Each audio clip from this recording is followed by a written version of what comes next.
So we've talked to some of the older generation here. We call the veterans of life in the sport. Now we're going to talk to the younger generation. We've been talking about bringing into the sport and into motorsports and cars and things like that. So now we have Chris Batton, a.k.a. Spud. Chris is from White Oak, North Carolina. He's 23 years old. Before we get started, where'd Spud come from? Let's get the nickname out of the way. Honestly, your guess is as good as mine. I come in here and like the first week, it just got slapped on me, and it's been like a bumper sticker. It's stuck on. Welcome to motorsports. That's it. I'm not mad at it though. Right. If they're picking on me, I know they like me, Exactly. and I'm happy to be here. All these guys are awesome. It's like a family here, so it's a good time. 23 years old. Where's your interest in cars? Where did it start? Ever since I was a kid, I've always been a huge NASCAR fan, big racing fan. Favorite driver when you were young? Mark Martin. It was actually my first words as an infant was Mark Martin. Perfect. So this is my lifelong. This is what I want to do. You know, I want to make stuff go fast, and this is the best place to do it. So how did you? What have you done before you got here? I moved up here about 5 years ago and went to NASCAR Technical Institute and did that whole deal. You know, learned what I could there, and then really, you know, learned the majority of the stuff I know from just working in the industry and working around people and learning from older guys who know the right way to do things. And I really heard about this place from word of mouth. I've worked in a couple places in the area. I've been up here a while. When you say a couple places, just racing? I've worked related or non-racing? A couple steel places around here we get a lot of our material from. Right. I worked for. Technically, I was in racing. I was grinding chassis tubing for them, so I was still in the industry, but not on a team per se. I've done some fab work stuff. Worked at a couple parts houses here and there. Pretty much anything and everything. But now I'm finally where I want to be. You know. So how did you hear about this? The garage shop? Word of mouth. Really, just people talking about some of the stuff they're doing. I have a couple really good friends out here, and they're like, "Oh, check this out." And then it was the 6 car when they went to Arkansas, and these guys, and you know, a couple of these guys I've seen in and out of a couple of jobs that I've had, so I already knew their faces and knew about them. It's a small town here, so everyone, you get to meet everyone if you hang out here long enough. Very true.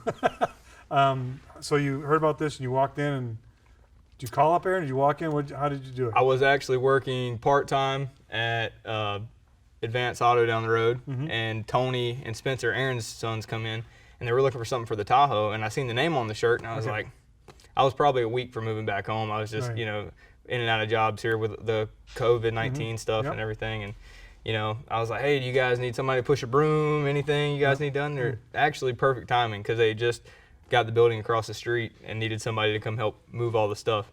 So they brought me on, and I've been here ever since. So what's the one thing that and it's been a few months, that you've taken from this place? Like what amazes you, that draws you to come here? The coolest thing to me is the stuff we get to work on and the history. It's not just like if you go to work on a cup team, you're doing cool stuff, you're working on a cup car. Right. But here we're bringing history back to life at the same time. Like I may be 23, but I know who Bobby Isaac is. I know who Leroy Yarborough is. I know all these legends. These are people who, generations before me looked up to. And now I have a hand in at 23 years old, getting to put my hands on the 71 K&K insurance car. Right. It's pretty cool stuff. So you were 3 when we lost Dale. Yep. Too young to remember, but I've met plenty of people, and I've got plenty of friends now who are around, like Tim and Aaron, who were around it and and we're, around when NASCAR was in its heyday, before. I mean, NASCAR now is definitely not what it used to be. It's definitely changed, and honestly, I think I'm a lot better off where I'm at, because I'm learning from these old school guys who did it when it was done, when it was fun. By hand, which you do here. Exactly. So you got to miss that whole, where you go to the parts room and get a fender.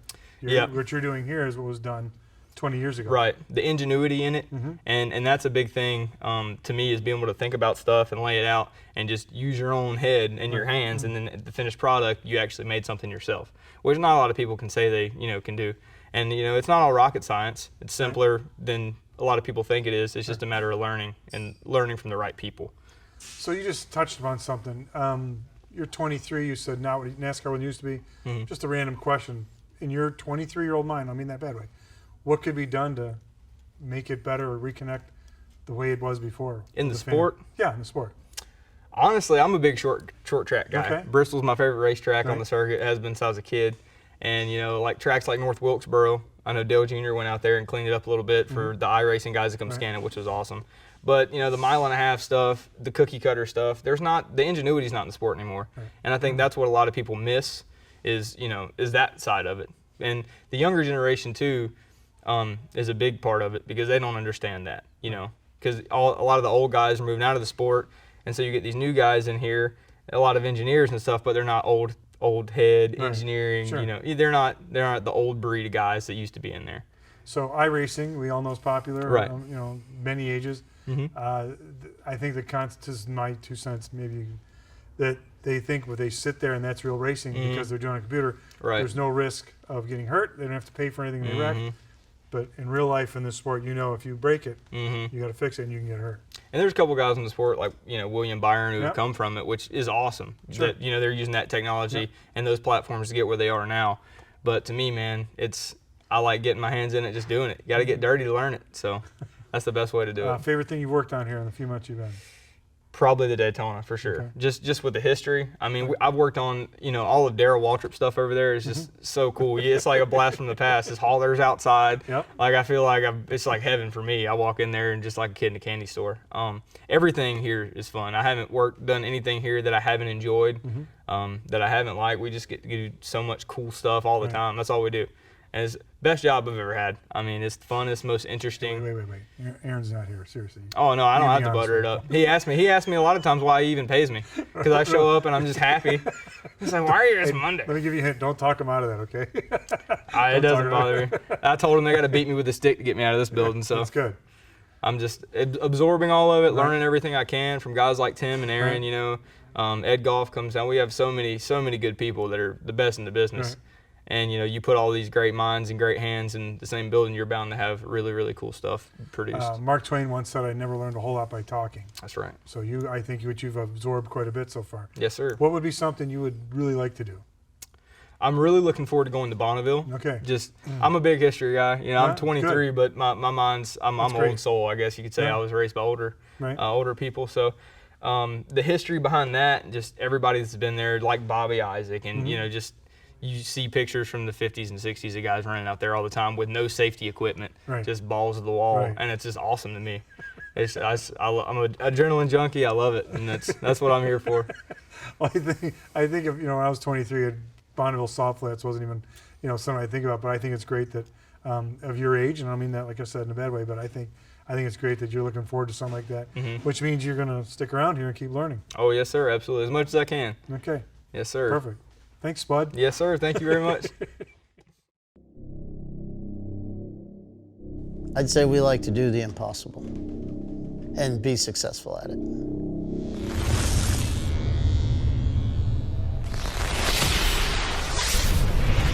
You know, we had the Daytona, and to really have a true Aero War, you need to have both cars that were iconic of the Aero Wars.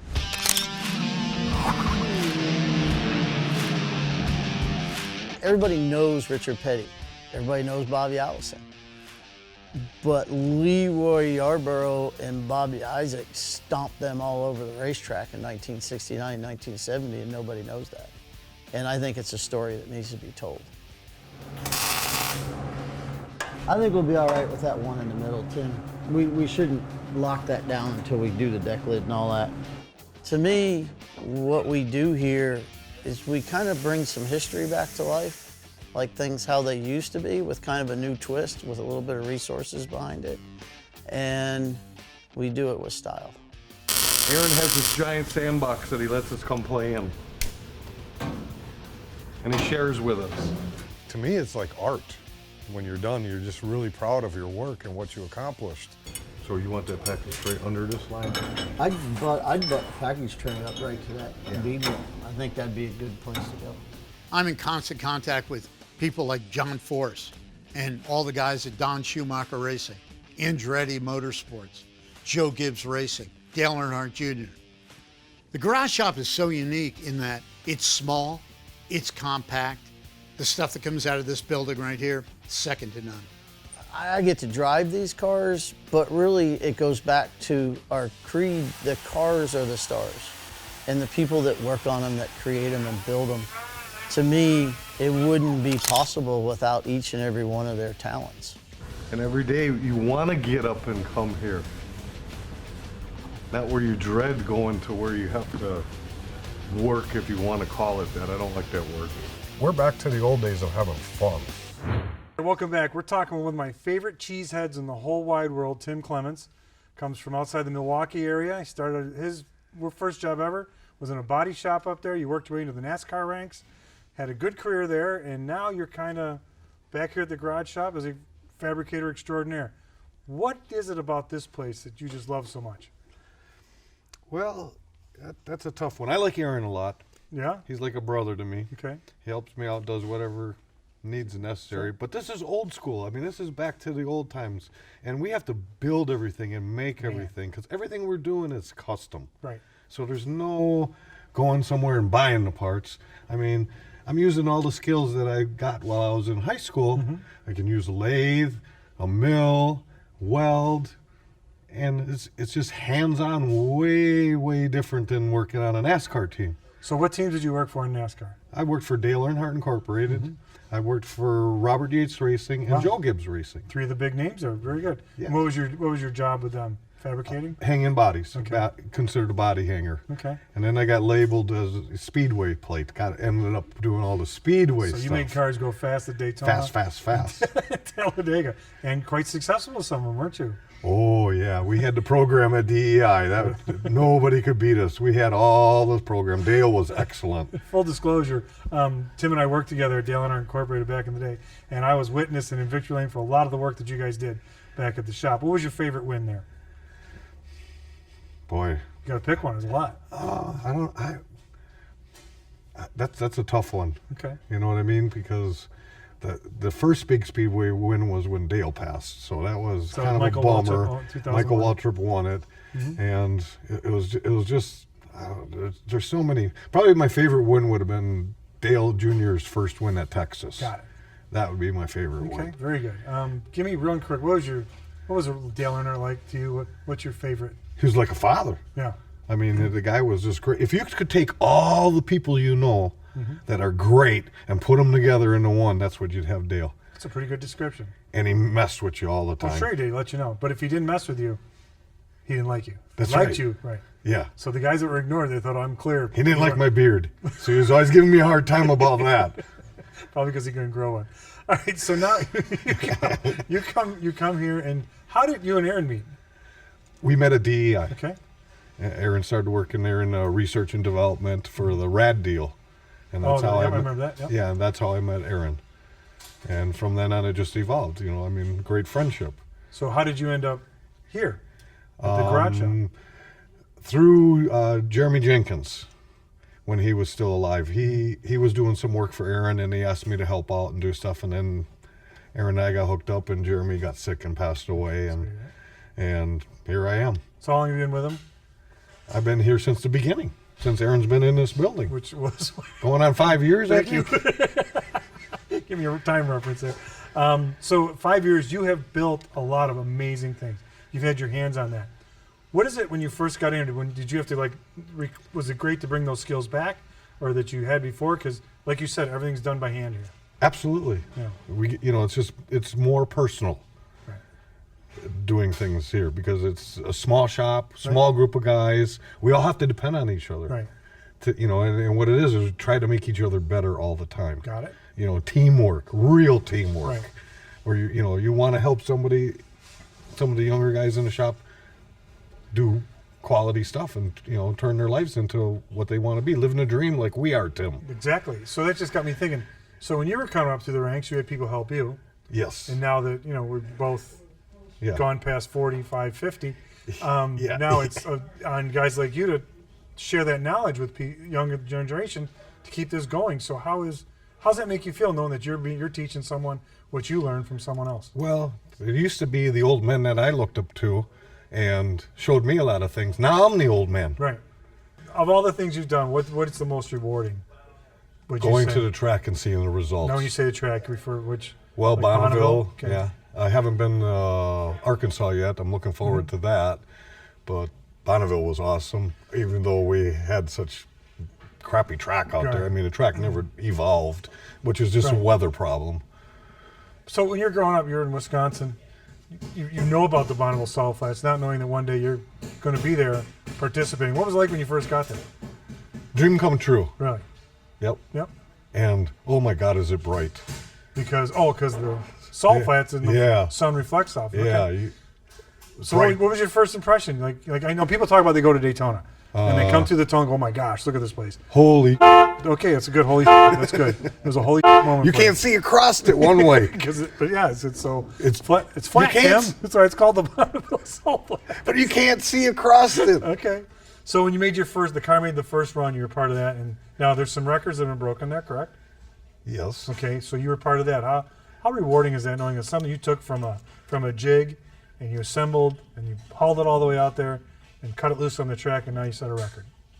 It's a dream. I mean, Right. it's just unreal. It's just it's like scratching your nails across the chalkboard, Right. sending tingles down your spine. Got it. So you have Daytona 500 rings, and you have Bonneville Salt Flat records, part of those. Yeah. That's a pretty good realm, all playing with race cars. Yeah. Where did your love of cars start? It was my father's fault. He used to take us to the dirt track on Saturday night. Since the one? time I can remember, I mean, probably 5 years old. Yeah. We used to go to the dirt track every Saturday Which night. one was it? Hales Corner Speedway. Got it. Yep, it's not there anymore. Okay. It's long Well, gone. that's good. But it was You an call it? awesome dirt track. I mean, I could hear the cars from where we lived. Okay. On Saturday night, you could hear them. So if you weren't there, you were wishing you were there. Exactly. It's like, oh, I I'm know, gonna it's ride my bike there or It's something. like you hear that noise like Pavlov's dog goes, what was that? That's that racetrack, let's go. So then you started, helping guys out and that. And did you ever think your career would end up down North Carolina and working on race cars at the big It was always a dream of mine since the third grade. Okay. To get into racing like this professionally. Wow. Because I had a teacher that my third grade teacher, her husband worked on the IndyCar team. Ooh, that's big time. Yeah, so she was very encouraging, Sure. and made it a positive deal to do it. And then here you come down here. Yeah. Next thing you know, that's amazing. Yeah. Favorite cars along the way? Favorite cars? Of yours, and then that you worked on here. My favorite car is '57 Chevy, Got but I mean I like all cars. I don't care if they're Fords, Okay. Chevys, or Dodges. Right. There's a lot of cool cars out there. I used to be a big Chevy man, but Oh, well. the more you get into racing, it's Yeah. like there's just some cool cars like the Daytona and the Talladega. Right. It's like, how can you not say I like that car? Speaking of the Daytona, when you helped put that together, when you saw it coming to life, what was it like when you saw just the build, little by little, knowing that your hands were all over that? I can't wait to get it done. Okay? You get to a point where you get tired of working on it, Sure. kind of, but you want to get it done. And when it's done and painted, you're like, oh man, look at that thing. You can sit and look at it all day. Right. That's true. With the Dodge Daytona, and now the car you're building, working on now. Tell us about that. It's a 1970 Talladega, Ford Okay. Talladega. It was Ford's answer to the Aero Wars. Okay. And the car is quite different. We've done some different things to the car. It's not, I don't think it would make it through tech. You've been there before, though. We know. Yeah, you won't got to go keep a lot of we- change we- in your pocket to stuff under we panels and make the won't- templates fit. We won't go into that right now. Throwing Bondo on you. Yeah, we worked on it. I know the tricks. So tell us about that car a little bit. It's like how long? Like when you came up with the design, how involved are you with that? Aaron takes the input from all of us. Okay. That's the teamwork. You have multiple people with multiple ideas, and you all sit together and hash them out, and you come up with the best one. Results. And that, you know what I mean? And everybody's different. Like the streamliner here to what they're building. Making the clip bolt on, the front clip and the rear clip bolt on and off in case something happens. We Very can good. repair it. Which it's just, weren't able to do before. yeah, it's just ideas. Everybody going, getting their ideas together and doing things and trying to help each other succeed. Right. I mean, it's What like, a concept. well, Aaron's living his dream, and because of what he's doing, I'm living my Right. dream. So, how can you beat that? Well, you said one thing that a couple weeks ago when you and I were talking. Of all the jobs you have, this is the happiest you've pretty much been. Oh yeah, absolutely. There's less stress. Got it? You know what I mean? Sure. We don't. I mean, yeah, we have stress to get the cars done, the crunch hour to get them to the track, but overall, there isn't the stress of, you got to do this, you got to do that, and smaller teams, we get along better because we have to get along. Sure. If we don't get along, we're going to kill each other. Plus, you don't travel, so that you just come here, through the week. Yeah. And that's it. So there's no pressure to get to the track like there was in Yeah. days of old. And then if it gets wrecked, guess who has to fix it? You. Yeah. And your fab team there. Yeah. So of all the things, what's the one thing about this place that the garage shop that you, when you get up in the morning, you get to come here and that you appreciate the most? The brotherhood. Got it. Working together. Yep. All how we can get along and do things for each other, and we all get along. I mean, it's great because it's like we're all brothers. We're all on the same deal. You know how they always say, "Yeah, we're on the same deal." Well, no, people are not on the same deal, but we are. We're all on the same deal. We all have the same goal. If you didn't work on cars, what do you think you would do? Oh, I'd like to be a brain surgeon. You think that's funny? I'm serious. Okay. Well, you have to work on the fabricate thing there too. Well, yeah, it's the small detail stuff. It's the detail of the small things is what makes the big difference overall. I mean, the big stuff goes fast and easy, but it's all the tiny little stuff that you bring put it together so it can go fast. Yeah, very good. The detail. Brain surgeon. Little things. I mean, big things make it look like you got something done. I'm still stuck on you being a brain surgeon. Nothing personal. That's the last thing I expected out of your mouth. That's good though. Hey. That's good. There's nothing wrong with that. Yeah, no, I mean, I'm serious because when I was in college, I had, psychology and all that, and I just thought the human brain was very amazing. It blew my mind. Is like, it makes you think, should I do this or do that? Kind of like a car. I like cars, Yeah, kind of like when you put a car together. Yeah, but then see, well, you have to really think about it because the cars and all the hot rods, then all the girls at the track, right? Yeah. So, wrong with that. but if you're a brain surgeon, they'd be after your pocket. Right. Here they're after your car. Yeah. Perfect. See, you got it made then. Yeah. Plus, you can take this out in public and race it down the track. Yeah, go to shows, all that stuff. Well, thanks, Tim. I appreciate it because keep that enthusiasm, man. Will do. I think it's great. All right, Keep Tim. having fun. I'm having fun. I'm having the time of my life.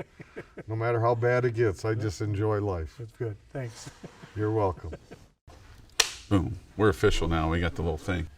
Now we're talking with Buddy Judy, the marketing director for Safety Clean and Performance Plus Motor Oil, and how he became involved with the garage shop. Buddy, how does Safety Clean become involved with Aaron Brown in the garage shop? I first met Aaron by phone. He called up, I think, if I remember correctly, and said, "Hey, I know you. I used to work at whatever shop. Right. You came by. I found your card. We're going to go to SEMA off-road. I'd like to have you as a sponsor to help us keep clean." So I said, "Sure, I'll come over to the shop." I came over, and when I came to visit him, I also brought out a new product we were selling, some of our motor oil, and said, "Do you have an oil sponsor?" He said, "I do now." So that's how we were the official Good, tough negotiating there, buddy. parts washer and motor oil sponsor. Okay. We did a product trade sponsorship. Okay. And next thing you know, a few months later, we went off-road to SEMA from the East Coast on a trail I didn't even know existed before he said he was going. I don't know that it did exist before he went. Some of it looks pretty sketchy, but that's how we met up. And how long ago was that? Oh, that's been probably 10 years ago now. 10 years. Yeah. What is it that you want to be associated with what's going on at the garage shop? We go to a lot of interesting places, and we have affiliations with people in racing, all forms, whether it's IndyCar, whether it's NASCAR. We're seen on track. We get some of that big-time publicity from locations like that, but a lot of the people we want to impress maybe aren't a huge race fan. Maybe they aren't, a huge IndyCar fan or Supercross fan, but almost everybody goes off-roading sometime, or they used to, or they had an uncle that used to take them on a trail ride or something like that, or they have somebody in their family history that had this type of old car, or they knew a neighbor that had that one, and almost everything comes through the garage shop. So when we're here and affiliated with Aaron, it hits on a lot of those things that a modern race car doesn't, know. So that's what's really nice for us is, and if you think of something that, you don't have, Aaron will probably find it and do it. So we do that. And I like it because we get to places like SEMA, and for 3 years straight, we got there off-road. We were the only people that got there off-road from out of state. So we get there, we're set up, people are coming by, and we're talking to them about the FJ and how it got there. Whether it was across the Trans-America Trail or whether it was on the Oregon Trail or whether we went the Continental Divide, no one else did that. We were the only ones. So that's what's neat. We do things other people don't do with our affiliation with Aaron. So he was talking that there was a story built into how they got there and what method was there. So when they got to SEMA, there was already an interest. So it wasn't like you're just walking by going, oh, well, that's cool, and they kept walking. So from that, I call it the activation of your product, took you to even higher plane. Oh, that's exactly it. They had people following in the last couple trips because we Right. learned every Sure. time we go along, got a little bit bigger following. We're going to do. In the beginning, it was so far in the past now. We talked about it on some blog or whatever. We sent out a mass mailing probably, with the Sears coupon in there for all I know. But the last couple trips, Right. it's been online. Yeah. They've looked when they got somewhere and they had, some Wi-Fi, or they could find, they got somewhere that they had a signal. I get this amazing footage. We took a drone, and so we're Right. getting aerial footage and things like that. Very cool. And of course, when they get back and piece it all together, you got a great video of parts of the country most people have never seen. A lot of racing and a lot of what we do is so East Coast driven, or it's extreme West Coast driven. Right. The middle of the country, Aaron's seen parts of it that most, 99% of Americans have never seen Right. these trails, even if it goes through their state.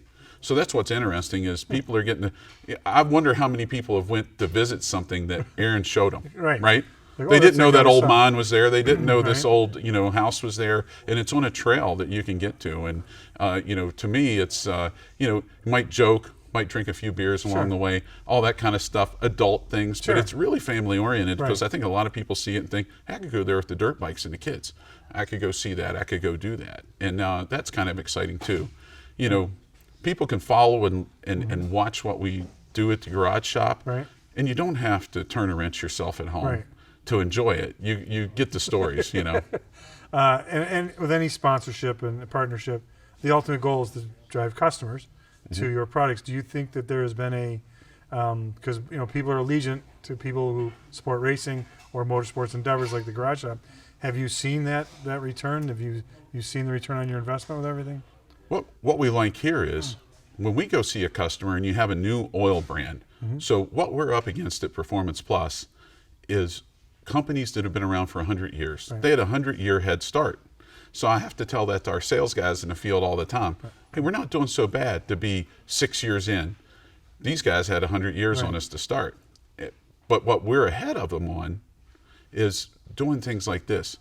Other companies, the companies you see if you just Google oil, motor oil, all those guys, we won't list them by name, Right, of course. but they weren't doing things like this 100 years ago. Right. They weren't partnered with people, driving innovation like we are at this time. We have cutting edge technology used in our motor oil. We just won the Daytona 500 this weekend. Congratulations. That's a That's major awesome. milestone, and we Yep. did it 6 years from introduction of the product. That's amazing. 6 years later, we're winning the race. I don't know how many people have ever done that in the past. Good for you. But we've done it now. So we were talking the other day at work. We had one of these Zoom calls, right? And I said we need a bucket graphic. So we have a bucket list. Right. Set land speed records, Sure. check. Right. Ah, gotcha. Win a NASCAR championship. We did with Chris Buescher at Roush Fenway Racing Good. a few years ago in the Xfinity Series. Check that box. Sure. We've won poles. And we've won races in the past. We've won the regular race at Daytona, and we won a super speedway race at Talladega with our motor oil, but we hadn't won the Daytona 500, and now we have. That's the big one. That's the big one. That's the Super Bowl. Yep. That's a big check on the bucket list. So other things that we've done, when it comes to land speed, we've done a lot of that with Aaron or Wayne Jessel, who also comes out here to the shop. Very good. Which is great. There's nothing better than seeing Wayne and Aaron together. You don't know what's going to happen, but it's going to involve going fast. And, Unpredictable. yeah, so our product, when we talk to people, one of the first things we hear, I have never heard of your oil before. Right. So what can we do? The guys that work in marketing for us, we have a small marketing budget compared to these major oil companies. So what can we do? We got to go out and do things other people aren't doing. Right. Other people aren't going across the country off-road with their oil. Right. We did 2 trips across the country before we even changed the oil. And Really? FJ's ready to go again. They haven't rebuilt the engine. That's a great point right there. All we got to do is fuel it up and go again. And now you're in land speed records too. Yeah, land speed records. We have those with Wayne and with Aaron. We've run some of our experimental oils that we run in NASCAR with Wayne. We've run a product that you can call us up and buy in the vehicles here at the garage shop. That's what's amazing. Same technology that goes into the oil that we sell to a trucking company is being used right here to set land speed records. Amazing, isn't it, when you think about that? It was 6 years ago.